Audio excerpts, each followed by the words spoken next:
Hello, Cancer. Welcome. This is going to be your Where Are You Leaking Energy reading for the remainder of December 2020. And this is something that occurred in an earlier reading for me at the beginning of this year and helped me a great deal more than I thought it would.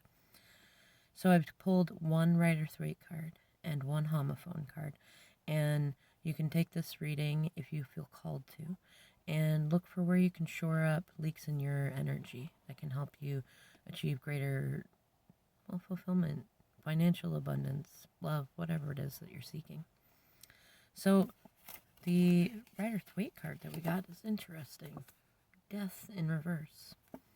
This card is most commonly related to Scorpio, and it's usually about death and rebirth. So in reverse, so in upright, it's like a transformation. It's a phoenix moment, a butterfly moment. And in reverse, it's more like just burning everything to the ground. Just fuck it. Like light the match to the old wooden bridge and do not rebuild it, sort of thing. And it may be that you might be feeling that way. And if you're feeling that way, think about what it is that you're feeling that way about.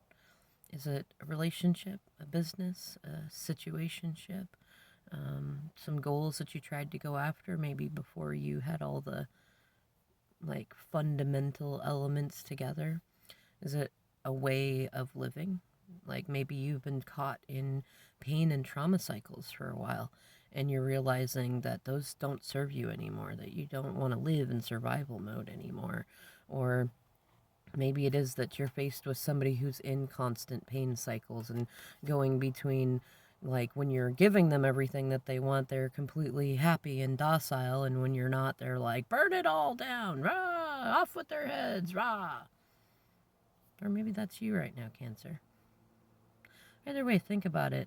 Think about where it is that you feel like things are already too burnt to approach. Maybe it is that you've got some sorries to say and some things to make up for, and you're withholding because you feel like it's already done when it isn't, or it doesn't have to be.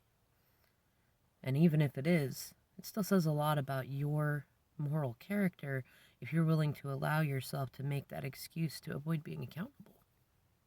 And it could be that maybe even accountability is to some degree where you're leaking energy.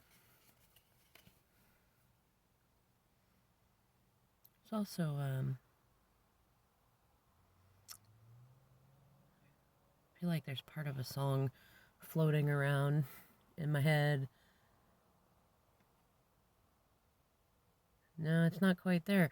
Maybe there's some sort of, maybe someone's trying to communicate to you with music, or spirit is, or maybe you're thinking about music, but it's fleeting.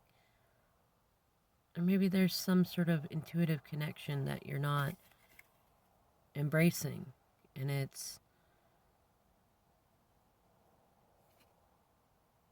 trying to connect with you. Look at where you might not be connecting with your intuition, Cancer, especially because you are one of the most empathic signs, and intuition is one of your greatest strengths. Look and see where you might be leaking energy through either not listening to your intuition, or maybe you're relying too heavily on your empathy or intuition. Now, the homophone card that you got, interestingly enough, is a sunflower. I know it's a little bit blue in here, but it is a bright yellowy sunflower. And the sunflowers are interesting because they follow the sun. Their faces literally follow where the sun is. And at the end of the day, they kind of droop just a little bit. More so when they start to get older and their seeds are ready to fall, but otherwise they follow the sun. They follow the warmth. They follow the light. Maybe that's where you're leaking energy, Cancer. Are you following the light? Are you following the warmth? Are you turning away from it? Are you putting canopies over your sunflowers so they're not able to do that? Also, the sunflower is one of the main symbols that often goes along with the Queen of Wands, which she's often very charismatic. She can often be a entertainer or blogger or YouTuber or things like that. And she's got healthy boundaries. And she's typically a very nice person, but Oh, she can tear you a new one if she needs to. And she's usually related to the fire signs, so Aries, Leo, Sagittarius, things like that. And it could be that either you need to embody those, I almost want to say embody those challenges, but that doesn't sound quite right. Maybe to seek the contrast that has taught the Queen of Wands how to be the Queen of Wands. And or there's a Queen of Wands in your world that brings you a lot of warmth and you're not allowing yourself to follow it. Or maybe you have somebody in your environment who's attempting to be like the Queen of Wands but isn't, and you're feeling that energy drain. I'm noticing on the clock it's 1:24, which is a 7. It may be relevant to you also, which is the Chariot card and the Cancer card. But I'm going to leave this here, Cancer. You think about it. Comment below if you decide to do anything. Or don't. You're welcome to be your crabby, quiet Cancer self as much as you like to be around here. Thanks for watching.